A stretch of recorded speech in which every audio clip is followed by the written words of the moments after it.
Yo, what's good, everyone? What is good, everyone? This is Artists of Truth, and welcome. Uh, right now, currently, I'm running my podcast and my YouTube at the same time. So, this will be a vlog slash podcast. At the same time, I will be doing some reading for you all. First and foremost, peace and love to everyone out there and in the world, whether you are listening to me from Spotify, podcast. I greatly appreciate you all for listening and devoting some time out of your busy schedule. Of course, you already know this is this might as well say the start of this week. This is Monday. So Hopefully, everyone had the opportunity to enjoy their weekend and rest well. Uh, of course, you already know, with everything that's transpiring around us, it is very, very important to please remember your basic human, God given common sense. You have to keep that in mind. Okay. Please keep it in mind. And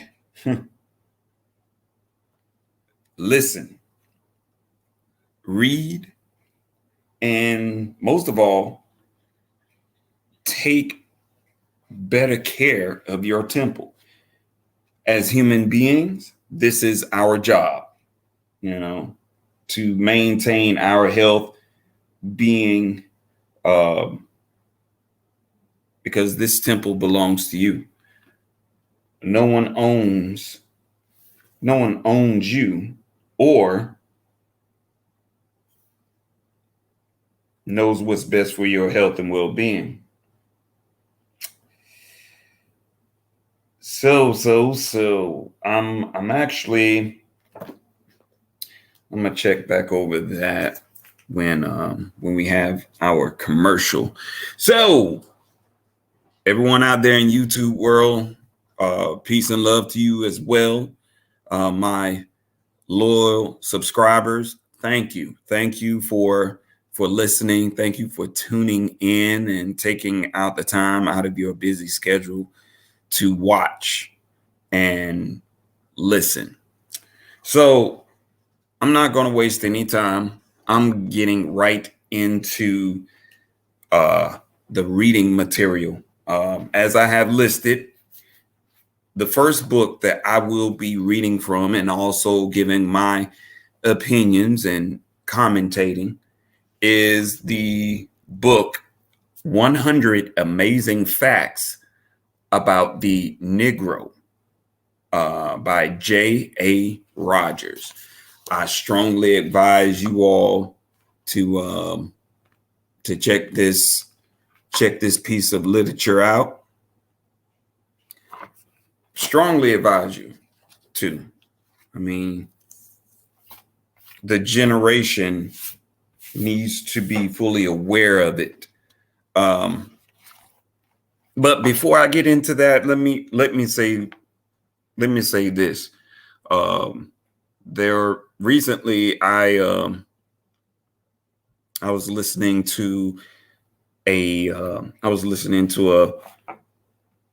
a black female make the statement of history is just that, history. You know, what has happened in the past is the past, and it has no merit on the present and the future. Now, this is what really drew me into doing this podcast slash vlog collectively, because I really didn't want to lose my thoughts in exactly what I wanted to say and how I wanted to say this. All right. Matter of fact, let me dim this light a little bit because I see it's quite bright on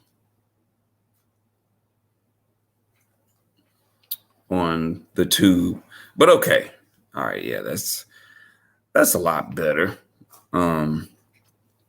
But you know, she made the statement about, you know, history is the past. Why are we bringing so much of the past into the present and carrying it on into the future?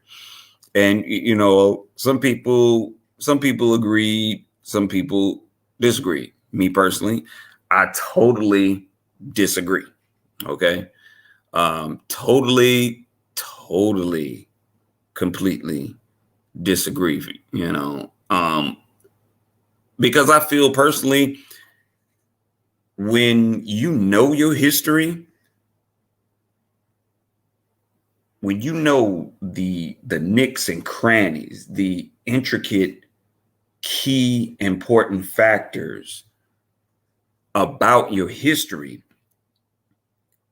from a personal standpoint, I feel that it creates a much more stronger minded individual, you know,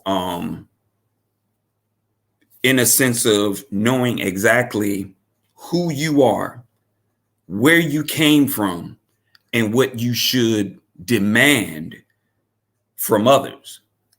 In a sense of when you know who you are, when you know where you come from, you move differently, you think differently, you speak differently, you see everything in a different lens. But when you don't know or have an idea of who you are and where you from, then going forward in your journey, progressing, you really don't know who you are.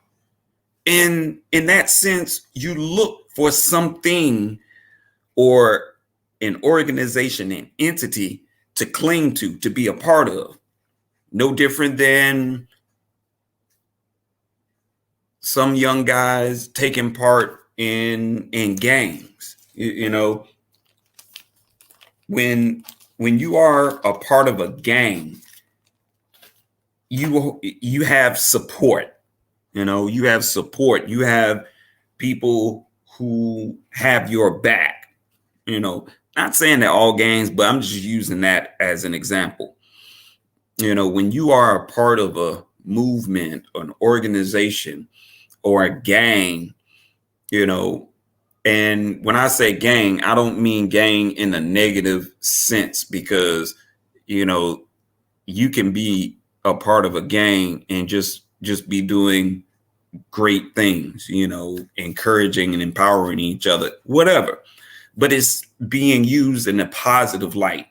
So when you have this feeling of connectedness with specific individuals, then you let your guard down. You feel comfortable enough that you can trust them. And then it's like that's where you be, you know? That's exactly where you find yourself. That's where a lot of these younger generations, they tend to not have a clear, concise understanding of where they come from. So when this sister made this remark, I personally took offense to it, you know, because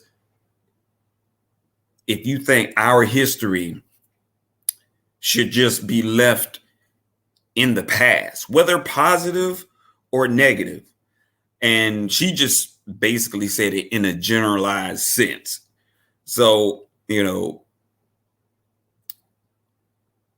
I disagree, but not only that, when you don't know who you are, where you come from, then it's like you're looking for something or someone to latch on to, almost to a sense of validation. You know, you got to be a part of something to feel like something. You have to be a part of something in order to feel big or feel great about yourself. But for me, I've had the desires of wanting to be a part of things, but I never did. I tried, I think, with track, and I stayed on that for 2 years. But then when you realize that you don't have that support system, people are not really supporting you and rallying behind you, then it's like you lose interest, and then you go looking for something else. And even at my young age, that's what I did. You know, that's exactly what I did. So it's imperative to know where you are from, know about your history. So going forward, you are much more knowledgeable about, okay, I know who I am and where I'm from. So I'm not going to affiliate myself with certain individuals, certain groups or organizations, because you already know where you from and you have that. And it's like you don't have a problem at all just being a conscious individual to say, no, I'm just not going to jump out here and take part in any old thing, or feel that my history is not of great importance. You always need to remember who you are, where you from. So when you go moving forward into the future, you will never forget it. So when people happen to inquire about it, hey, if it's false information, you can correct them. And just like, no, I don't think you know what you're talking about. So I'm going to, I spent about 5 minutes too long talking about that. So I came across a post on IG. Now this is so funny, right? It was basically the Klan, right? So the Klan was all together with these these, their Klan hoods and everything. And I knew about this for some time. Hold on, let me grab this real quick. I knew about this for some time. And I was like, well, why not? Why not read about this? Because this just goes to show you that no matter where you are in the world, no matter where you are in the world, you can almost guarantee that some aspect of your history has been copied. It has been copied and claimed by someone else other than yourself, other than your people, your melanated people, right? So I found it funny. I found it quite amusing that so many things that melanated people have contributed to, during the time of their existence in this world, it has always been somewhat connected to or affiliated or brought into existence by melanated people, not Black people, not African Americans, just copper toned melanin, people who are melanated. And a lot of the great architectures and mathematics, constellations, building structures before foreigners decided to come in and stake claim to a lot of these things. These things were already being done. They were already being done, ladies and gentlemen. But in this sense, right? And this is like this was like in Spain, right? So check this out. Have you ever heard the parade of the Negro Brotherhood in Seville, Spain? So peep this. The Negro Brotherhood in Seville, Spain in 1926. And Arthur Schmockberg, curator of the Carnegie Library, West, 135th Street, New York City, says it was only human to wish to examine the garments of the Brotherhood of the Negroes after observing similarities to the white robes and cowls used by the Ku Klux Klan of this country, right? To all appearances, the American organization copied the dress of those believers in Christ. Not even in garments, seems is the American order original. They are evidently copied faithfully from a very sacred brotherhood whose devotion won them the love and gratitude of the Spanish people from king to peasant. So today, the descendants of these Spanish Negroes are quite bleached from mixing with their white neighbors, but the old Negro traditions remain. The Negro Church of Nuestra Senora de Los Angeles in the Barrio Carmona is still maintained by them. Priests, guides, and others in Seville informed me that the garb is exactly like that centuries ago. For earlier information on these negritos, as they are called in Seville, see Zuniga's Anales de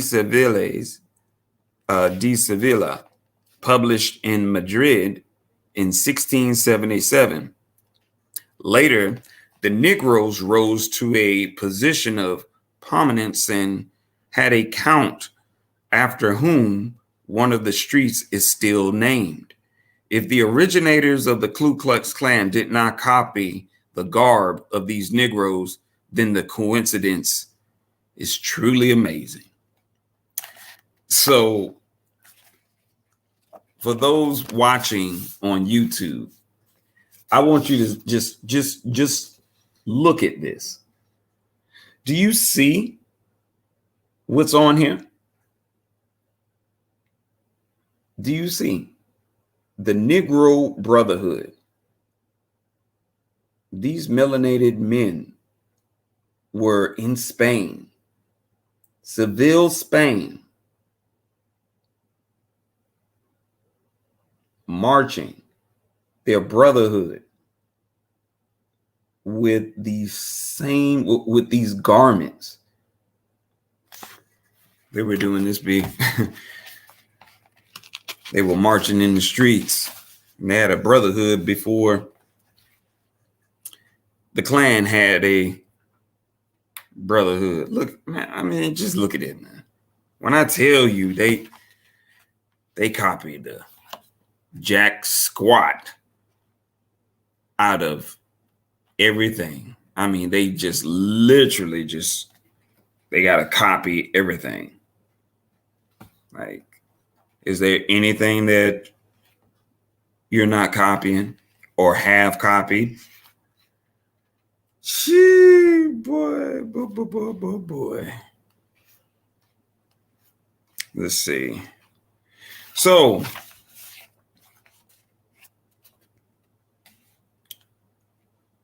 let me see. Actually, I wanted to play something from something that I actually have saved. And you know what? I want to play this. Like, seriously, I so much want to play this. So let me see. Because it was something that was said that just made me really think. So I'm going to play this for you real quick. Rejected by the Roman Christian Church as apocryphal. Now, the word apocryphal means uninspired. Uninspired simply means that, okay, this one can get through without telling too much. Here are some of the books that were deleted from the Bible. Now, let me first say this to all you Christians out there who believe that your branch of Christianity is the one that say, oh, well, hey, that's Roman Catholicism. That's them. That's the Catholics. No, it ain't. because the Catholics are your father and your mother. I don't give a damn what Christianity you worship. You know what? Let me pause it right there. That is Dr. Phil Valentine that's speaking, by the way. What Bible you use, you are still using the text that came out of the Roman Church under Constantine and the Council of Nicaea at 325. The books that were banned of Thomas and Nicodemus. The Proto-Evangelium of James. The Gospel of the Nativity of Mary. The history of Joseph the Carpenter. The Gospel of the childhood of the Redeemer. The Gospel according to the Egyptians. The Gospel of Bartholomew. The Gospel of Judas Iscariot. The Gospel of the Recollections of Peter. The Gospel of Adam and Eve. The Gospel of Barnabas. The Gospel of Barabbas. The Book of the Nazarenes. The Gospel of the Revelations of Peter. The Gospels of the Shepherd of Hermas. The First Epistle of Clement. The Second Epistle of Clement. The Epistle to Barnabas. The Diatessaron or the Gospel of Tatian. The Gospel of the Essenes. The Gospels of Thomas. So, as you heard for yourself, that was Dr. Phil Valentine. Now, why did I decide to play that? Well, religion. And I know there's, I have folks in my family who are Christians, still Christians to this day.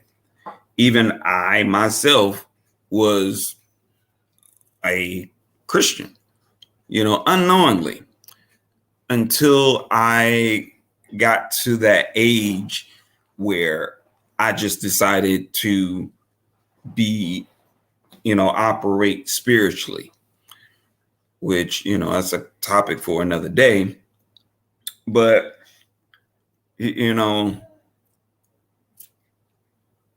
why is it? Why is it? And I want you all to really pay close attention to when I say this. Why is there so many versions of the Bible? So you have King James, and I used to be told that King James was the true version, right? Okay. But I always ask that question. I was like, well, if the Bible is really and truly the book of life, then why is it that there are so many versions of the Bible, right? And I still ask that question to this day. And, I'm in my 40s now. I'm in my early 40s. I still ask that same question. The response that I got was, you don't ask those types of questions. You don't question God. You don't question God or Jesus and whatnot. And I was like, you question to have an understanding. You question to learn about your God and to bring you closer to your God. That's like having a teacher and then saying you don't question the teacher.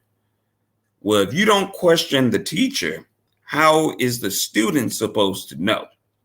How is the student supposed to decipher and maneuver through just straight out commands? Because a lot of times anything that's being taught, there are multiple ways of teaching it.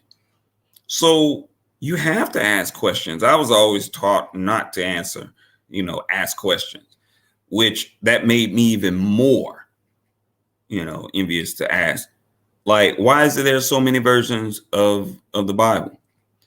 And I know this to be true. Heck, they even came out with a Queen James version of the Bible.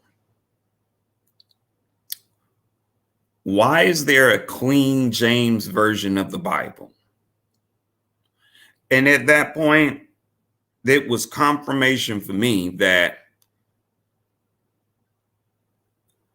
that book has been altered. But furthermore, to even further get deeper into it, there are certain chapters, there are certain books which have been removed from the Bible. Like, how do you like that shit? Like what?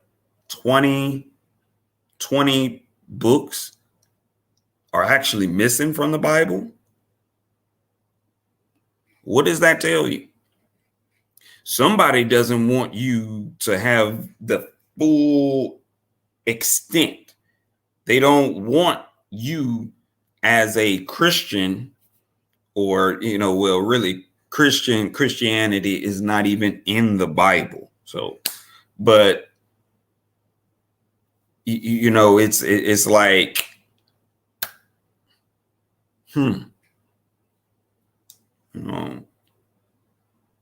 you're supposed to follow this, but why is it you're taking bits and pieces? Why are you taking other books out of it? Truly, truly, I say to you, he that believes on me, the works that I do, he do also. And greater works than these shall he do. Let me read that again, because that's from the book of John 14. Truly, truly, I say to you, he that believes on me, the works that I do, he do also. And the greater works than these shall he do. Check this out. There's no more than there is in you.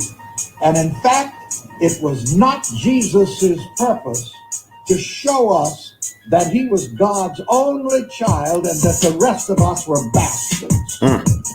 Oh, how did that fly in the face of convention? You see how I earned my spot as a heretic.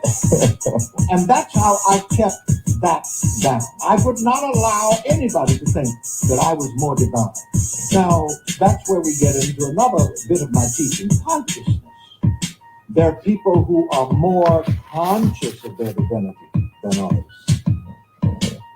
And this is really what I try to do in my ministry, make people conscious of their divinity. And when you become conscious of your divinity, then you begin to express it. That's not. So that was Reverend Ike. That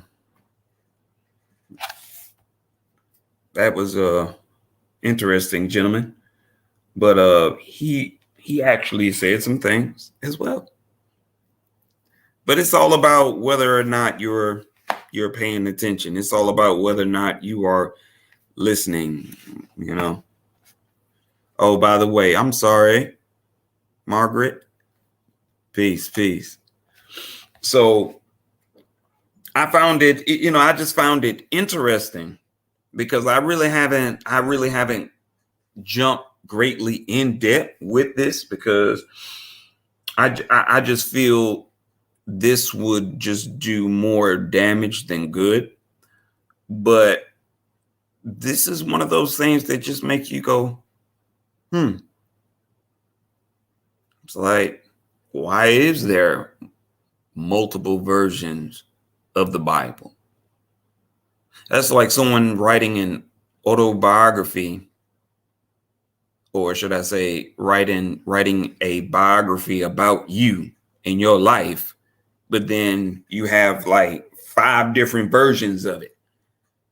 And with every version, either something has been removed or added to enhance the story about you. And then you just go back and you look over this and you're just like, well, I did do that, but I didn't do this. I did say that. I didn't say that. Where'd that come from? I don't even remember saying. And it's like, it confuses a lot of people. This is, this is why when it got to the last, that was the last version of the Bible I have seen. And I saw it on Amazon. I ain't even gonna lie to you. That thing is, it's like the Queen, I can't make this up. The Queen James version. I was like, what? Queen James version of the Bible, right? So everyone out there in YouTube world, this is what the Queen James Bible looks like. Let me see. I'm turning away from the light. But do you see that? And look, I can't make this up. I want you to see this real good. Like, are you serious? There we go. Dim that light more. Now you see it. This is on Amazon. It's called the Queen James Bible. Paperback, $29.95. Like, so, and I couldn't understand it, but check, So basically, when you read the description about this, it says a gay Bible. Really? So obvious. It says the Queen James Bible is based on the King James Bible, edited to prevent homophobic misinterpretation. Look out, folks.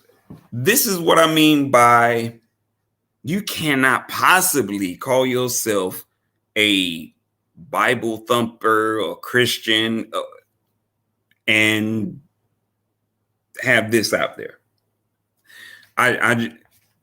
Let me continue. It says homosexuality in the Bible.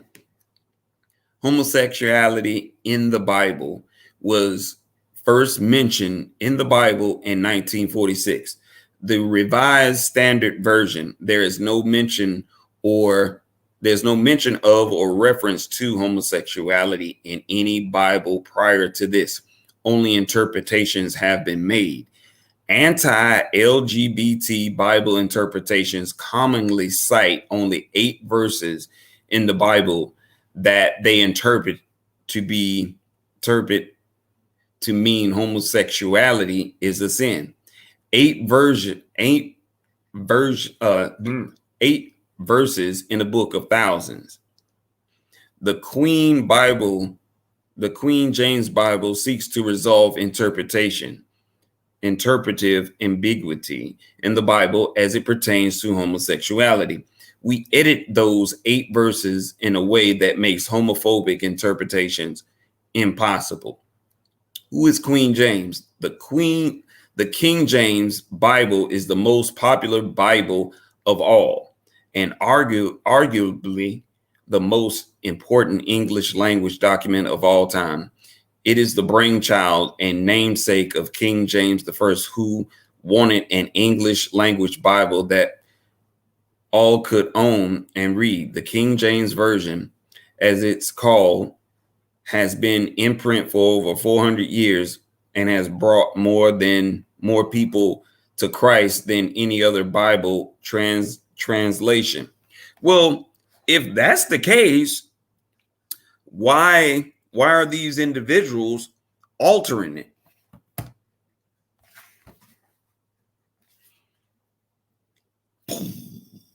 I can't make this up, right? And I'm reading this. I'm just like, wait a minute. So if you acknowledge what the King James Version Bible is and says and interprets, it's like, why are you altering it? If it's been around for 400 some years, who are you to sit up there and alter it? I feel personally, those who want to alter that, and I'm pretty sure this King James version of the Bible also excluded the 20 books that were actually removed, the ones that Dr. Phil Valentine was just reading. He was just reading off a list. So I'm thinking to myself, I was like, wait a minute. I was like, if you have actually taken out those 20 books, which I'm pretty sure out of those 20 books, I can guarantee you they probably go in depth about things like this. Things like this. I'm just saying. Let me read that section again. The King James Version, as it's called, has been in print for over 400 years and has brought more people to Christ than any other Bible translation, commonly known to biographers, but often surprising to most Christians. King James I was a well-known bisexual, though he did marry a woman. His many gay relationships were also known that amongst some of his friends in court. He was known as Queen James. It is in his great debt and honor that we name the Queen James Version of the Bible. It says, you can't choose your sexuality, but you can choose Jesus. Now, you can choose a Bible too.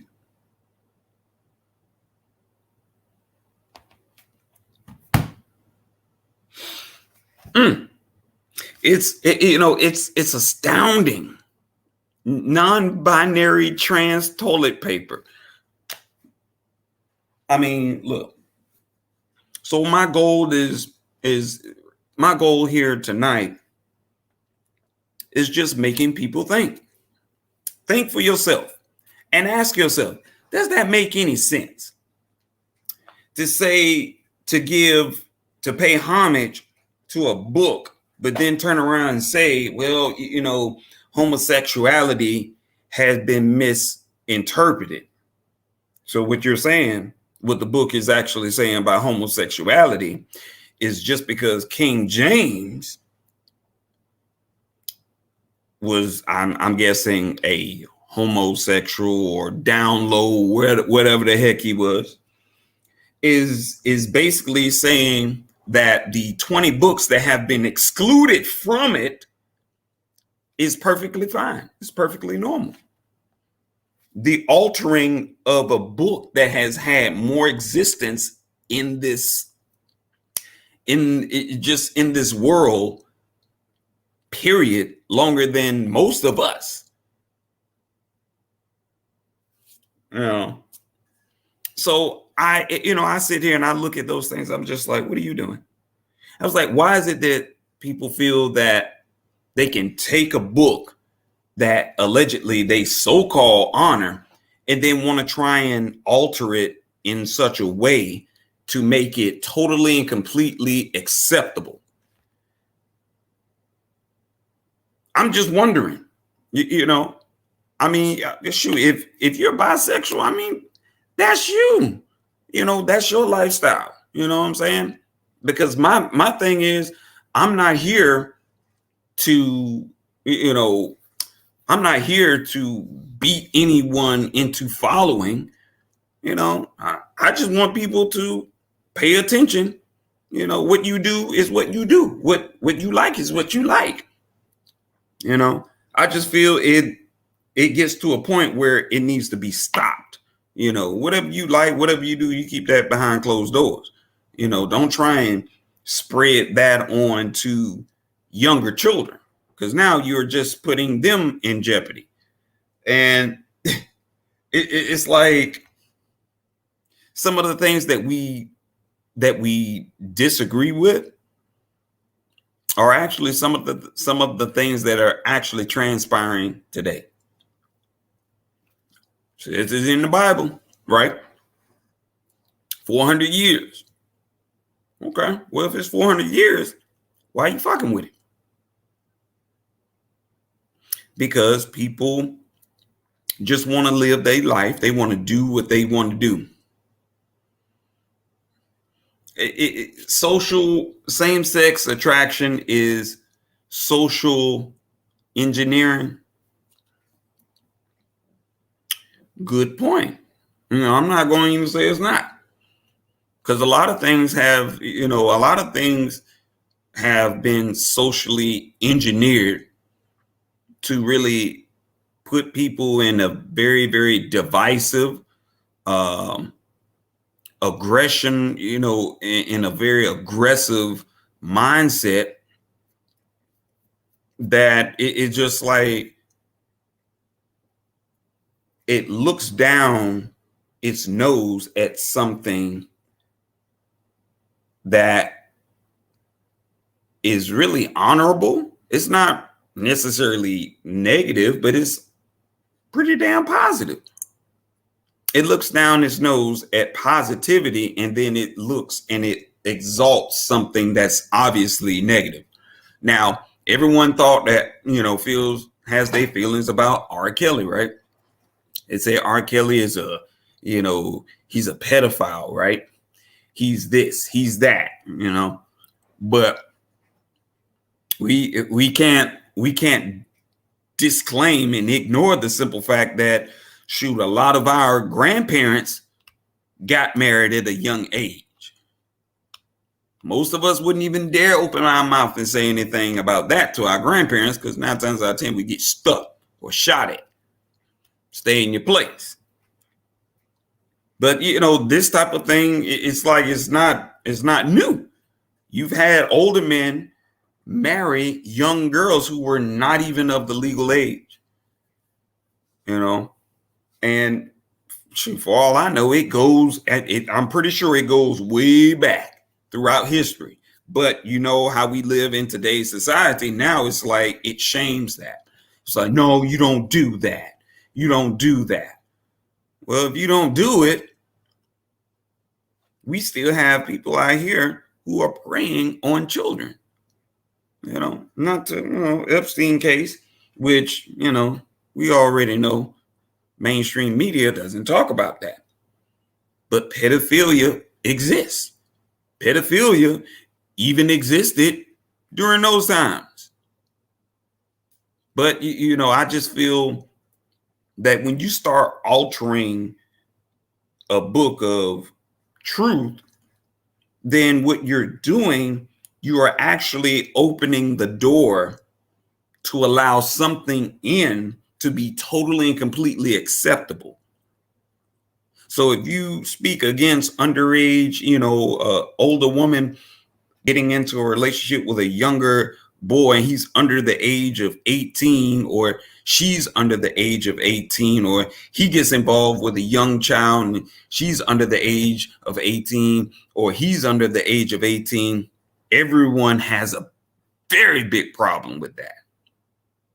Everyone has a very big problem with that. But, I look at it like this. It's like, how come you don't have a problem with the simple fact that this King James version of the Bible is being somewhat created to, how should I say, pacify certain lifestyles? And I mean, again, if that's your lifestyle, that's what you do. I'm not here to, harm anyone. I'm just saying I personally don't agree with it, because I don't feel that way. I've never had any sort of attraction for a younger individual. I'm just like, shoot, I'm in my 40s, and like, shoot, if a woman is in her 20s, anywhere in her late 20s, that's young to me. I don't even look at it. I'm like, huh? They're going somewhere. I feel strange. And it's very uncomfortable. But I do understand, you got some folks out there, they're just crazy.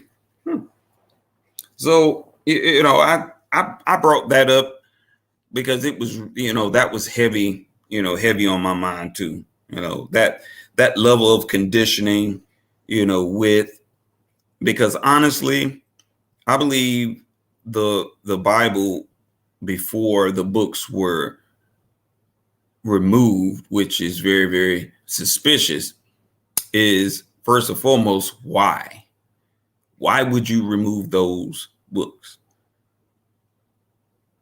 Is it because there's some, it's really going in depth about certain actions and behaviors of human beings, period? But of course, the Roman Catholic and the Council of Nicaea played a key factor in the creation of this book and Christianity. But, I'm not here to ruffle anyone's feathers, but if I have, just shake it off. But you know what? I am like way overdue for my quick commercial play. So what I'm about to do, I'm gonna go ahead, play some music real quick, and then I'm going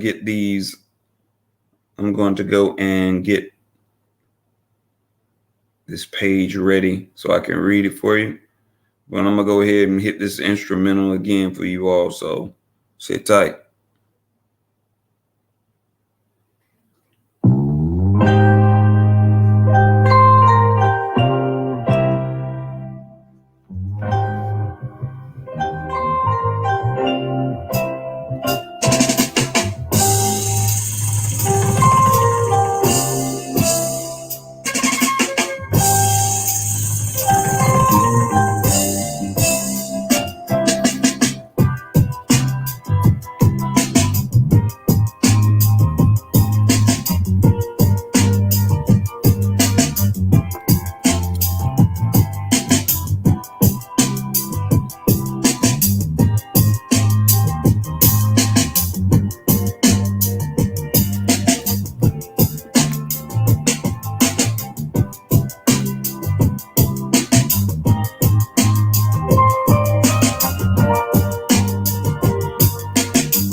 All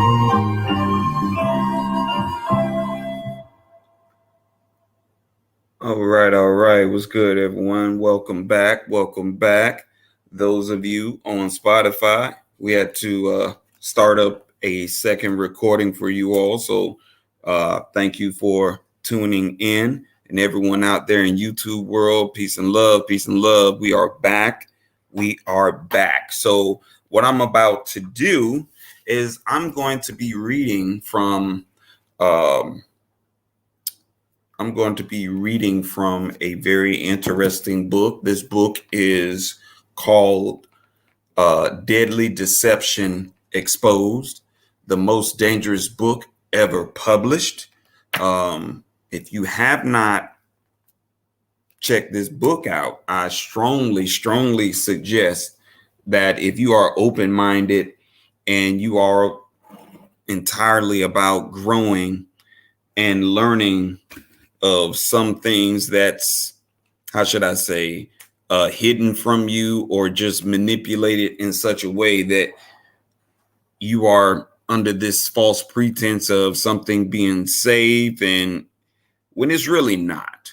All right. So let me see. Okay. I'm going to be reading from The Power of Paper. Okay.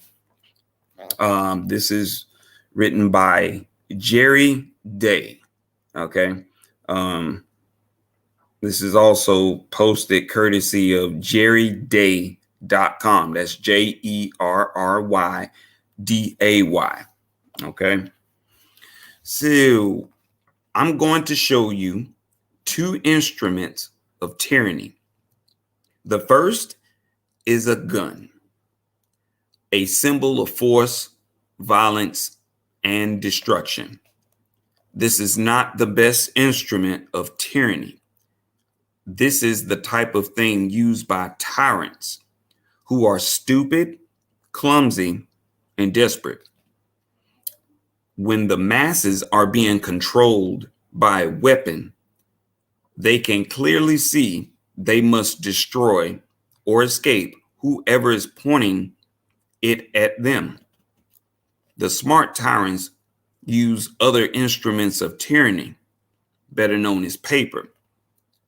The paper on which is printed the auto registration you must show, the proof of insurance you must show, the tax form that you must file, the permits or license that you must pay for, the application you must fill out.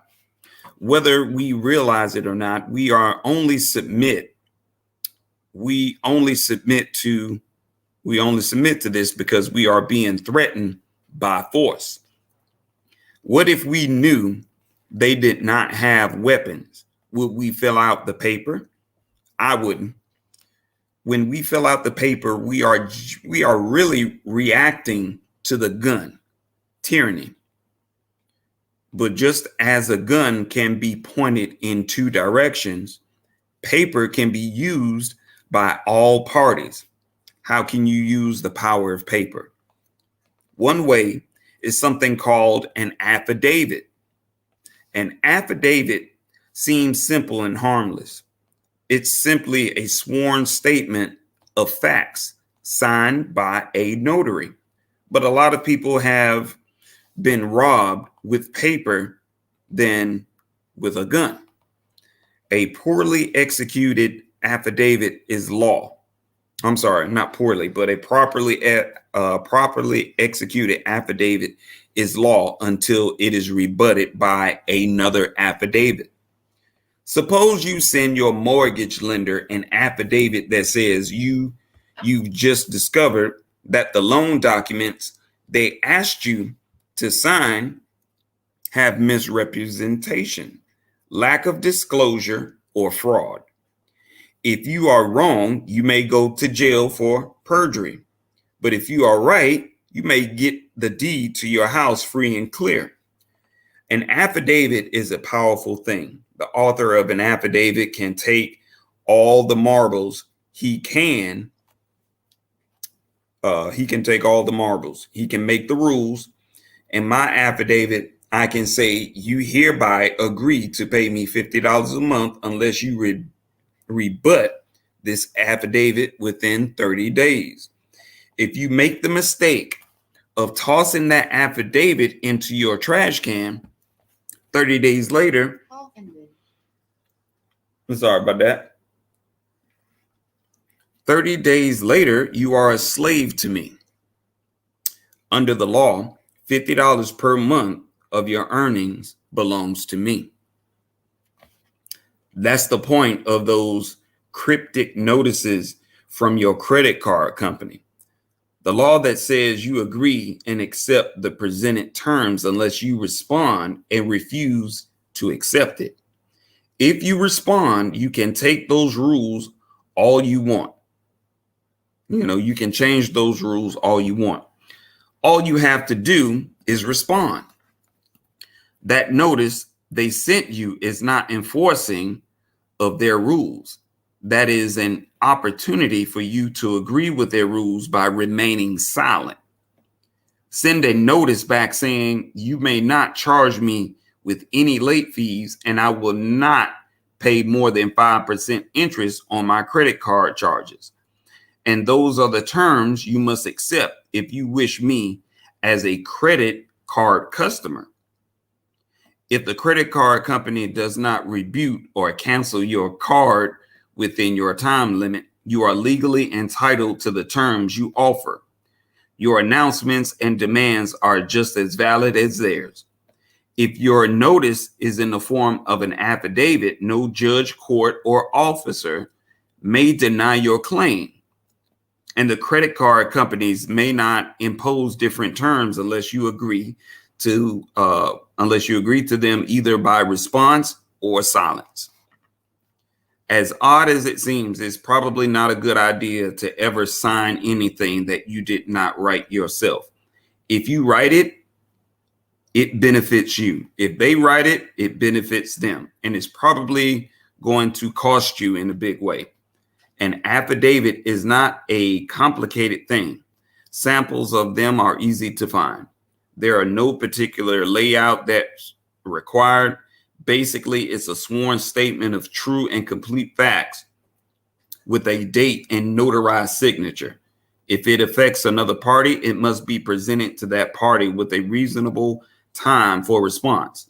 Large institutions are very good at sending notices, but they are not very good at reading and responding to notices they receive. That is not your problem. Institutional size and bureaucratic incompetence are not an excuse for anything. Send them the notice and hold them to the terms contained in that notice. If they refuse your terms, change the terms or walk away from the relationship. Make sure that you always play by your rules, not theirs. That's what the Declaration of Independence is. Our rules, not theirs.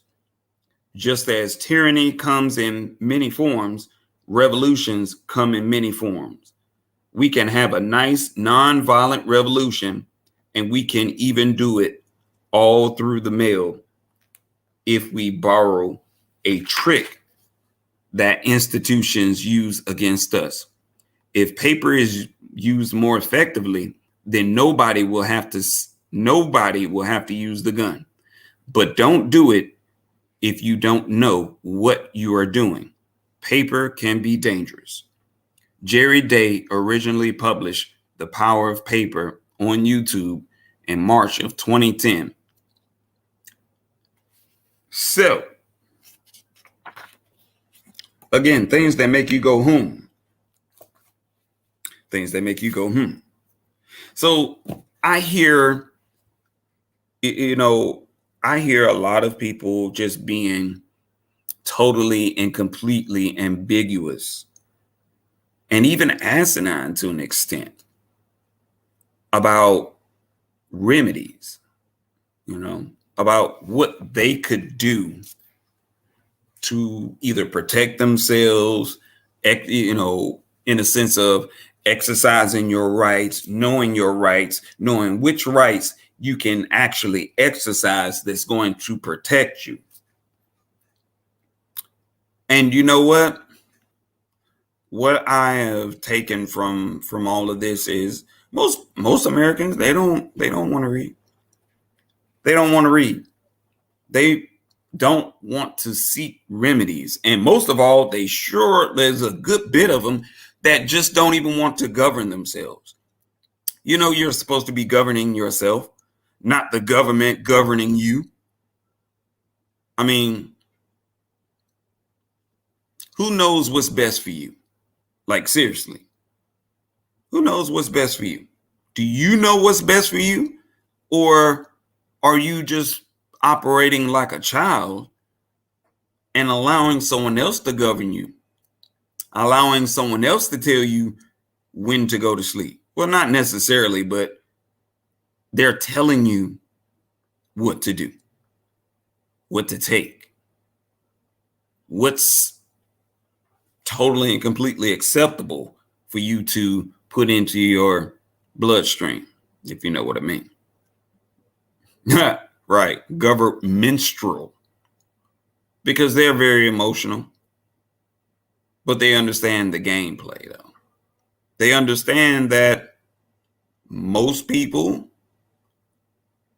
feel helpless and fearful to the extent where instead of standing up for who you are and just being sure not to infringe on someone else's life, liberty, and pursuit of happiness, you know, everyone just wants to exist and be respected, you know, but we live in a society where that type of thing is like, wow, it's hard to come by. It's really and truly hard to come by. Why? Because a lot of people are fearful. And it's like, think about it. If you are fearful and scared and you don't know what to do, and then someone comes along and they say, well, hey, you need to do this, you need to do that. Monkey see, monkey do, right? Most people jump out there and they follow, they follow whatever agency, entity, whatever, and really don't have a clear, concise understanding of what that organization and entity is doing. See, if someone brings you under their jurisdiction, and then they give you a set of rules, and then certain things that you may say or question, they want to censor that or tell you, don't ask any questions, just do as I say. Does that sound like a governing body, an individual who is governing him or herself? No, it's like, do you really have my best interest? Do you really and truly have the best interest of people, just period? And a lot of their actions have a tendency of reflecting, no, not necessarily do we give a damn about you, but by you being fearful and thinking that we have the power because we have the technology, we have the weaponry, we have the resources in the palm of our hands. So one would think, well, damn, if you got all these resources and technology and weaponry, ooh, I might as well follow and comply, because I don't want to be jailed. I don't want to be killed. But what are you? It's like, what you doing? It just comes off as a form of tyranny, It's no real freedom. It's like they have no heart, they have no soul. They have no heart, they have no soul. So you already know, if they have no heart, they most definitely don't have a soul. They don't have a conscience. It's just amazing though. Jerry Day. And you know, this was just so random. I just picked it out. Like seriously, I just picked this out while we were, you know, at a brief interlude. It was just like I just picked this out. And it made sense. It was like if someone has a gun on them and they are telling you what to do. Most people who are fearful, they're going to do exactly what they tell them to do. Whether it's right or whether it's wrong.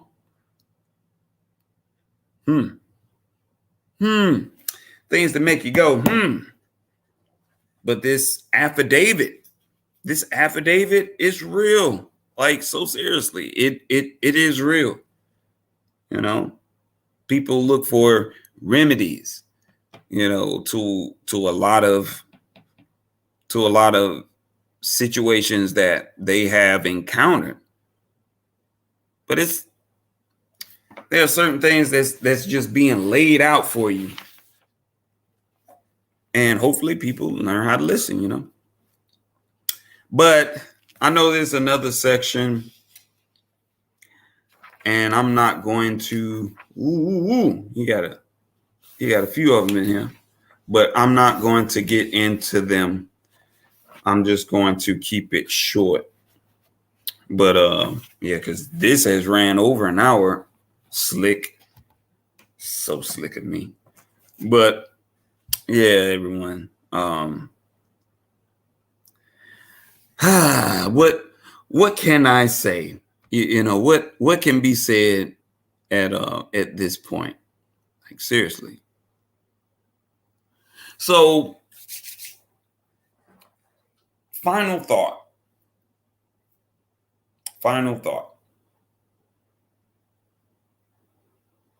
Are you comfortable being governed? Are you comfortable with being told what to believe? Are you comfortable hearing people attack other people for having a conscience, for speaking up for themselves, whether or not the delivery is pretty or not? It's like, is it wrong for people to speak their mind, especially when they're speaking from, from a place of love and love, compassion, just overall support? Like, is that a bad thing? I don't see it as a bad thing, because we all have to grow. Every day we have to grow. We have to learn something that we didn't learn the previous day. And as adults, that is our job. As adults, we should be capable of governing ourselves. We should be mature enough and thoughtful enough to say, I know when something sounds like bullshit. When it sounds like bullshit, looks like bullshit, smells like shit, eventually you seem to discover that, oh, goddamn, I done stepped in some shit. Yeah. Unknowingly. Because we have a tendency of turning on television, which is a programming tool, and we listen to radio, and that's another programming tool, that, as I stated before, I spoke about mnemonics. I spoke about mnemonics before. And of course, mnemonics plays a good part in aiding the mind. If you look up the definition of mnemonics, it will tell you to assist the mind. So mnemonics is used for good and bad, but it's also more for, say, used in a negative way with its subliminal messages to manipulate and get us into being negative. because mnemonics can be used for good and can be used for bad. But it seems like in the media sense, it's being used in a negative, condescending way. It's like, of course, of course they want to tie, of course they want to tie people down, because the power is actually not with the government or any entity, it's with the people. It's like, think about it. If everyone in America for like one day, just one whole day, just said, I'm not going to work, I'm not going out, I'm not buying anything, I'm this one Wednesday, nobody moves, nobody goes to work. What do you think the government's going to do? Government's going to crumble. Government's going to crumble. Why? Because the power remains with the people. And unless you realize that and remember that, I thought some of these individuals who were out there on Capitol Hill was just plumb crazy. But even though they did storm the Capitol, these people, they were actually fighting for their rights. Not everyone went to jail. Not everyone went to jail. But you know what? If there were more Americans in large numbers that were disgusted with their government entity, if enough people got pissed off and just said, you know what, I'm not moving, I'm gonna stay in my house. There are a lot of companies that would implode and go bankrupt like bam. Even the government, the courthouses, all of them would take a great hit. Why? Because they wouldn't be able to make no money. It's like nothing can move without the power of the people. But of course, most Americans, they have an excuse. They have an excuse. They really and truly have an excuse. And what is that excuse? Hey, they want to keep you tied down. They want to keep you tied down. They want to keep you down and chained, shackled, just like a slave. But in this case, you're cattle. Which, of course, my next podcast, I will talk about that. I have before, but I will be going into great detail about that as well. Because it needs to be heard. It needs to be repeated. I don't know how many times, but of course you already know. So, thanks everyone. Thank you for listening. And hopefully some of the information that I've shared with you all will get that gerbil wheel rolling. Hopefully it would just that gerbil in your head would just tear the damn wheel off. So something has to break loose. Something has to just pop off in your mind to get you into that sense of thinking for yourself. Because at the rate we're going right now, if people do not awaken themselves, decalcify their pineal gland, and accept their conscious thinking, everybody's about to get fucked. Royally. So, peace and love, everyone. Rest well, eat well,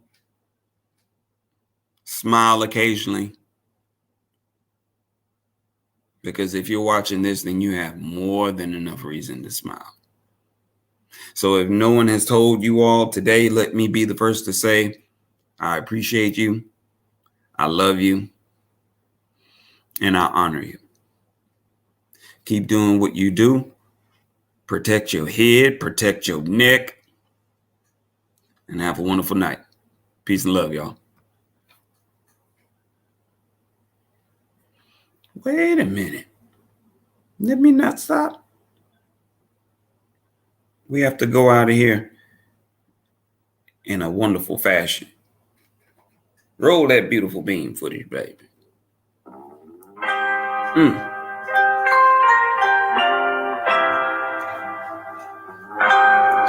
Night, night.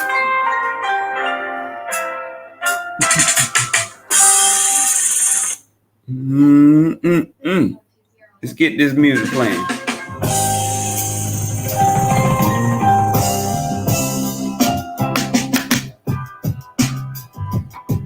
Hey. Hey.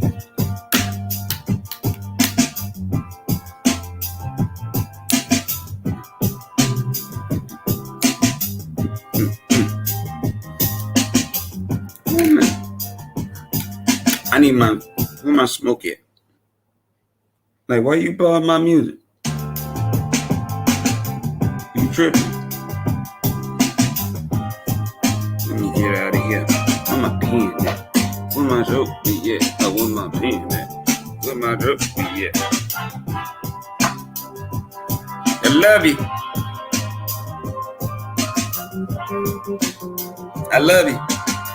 I might dislike some of the things y'all do, but I love you.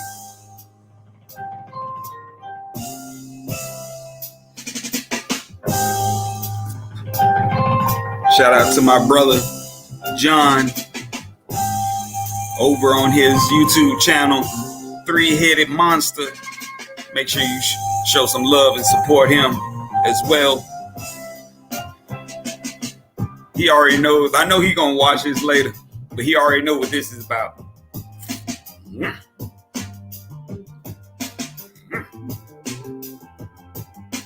Come on in. I know you still there. Bring it in. Bring it in. Just bring it in. Yeah, come closer to your laptop or your desk computer. Wherever you are, just bring it in. Yeah. Bring it in, baby. Get all this good love right here. I know you probably like, who is he? Just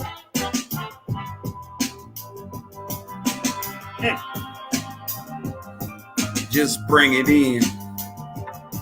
Matter of fact, hug yourself, doggone it. Just hug yourself. Ain't nothing wrong with it.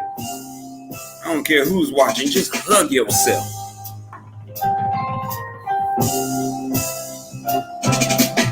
You got to love yourself first before anyone else can love you.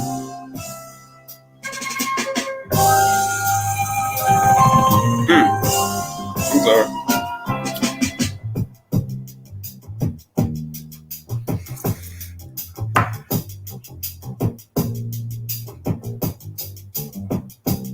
I love.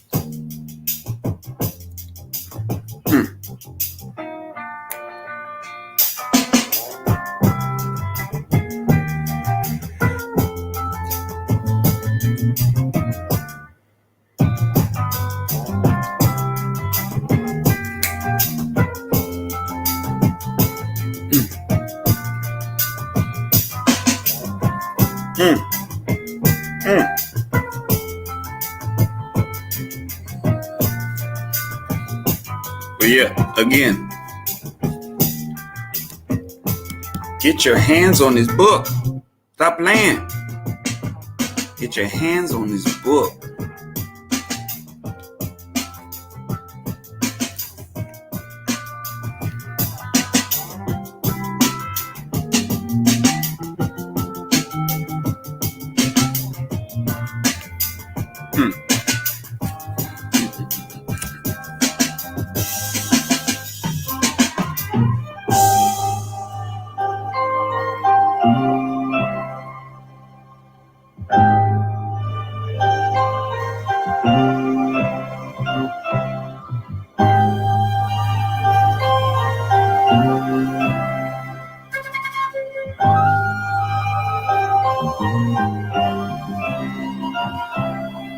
We out there, bit baby.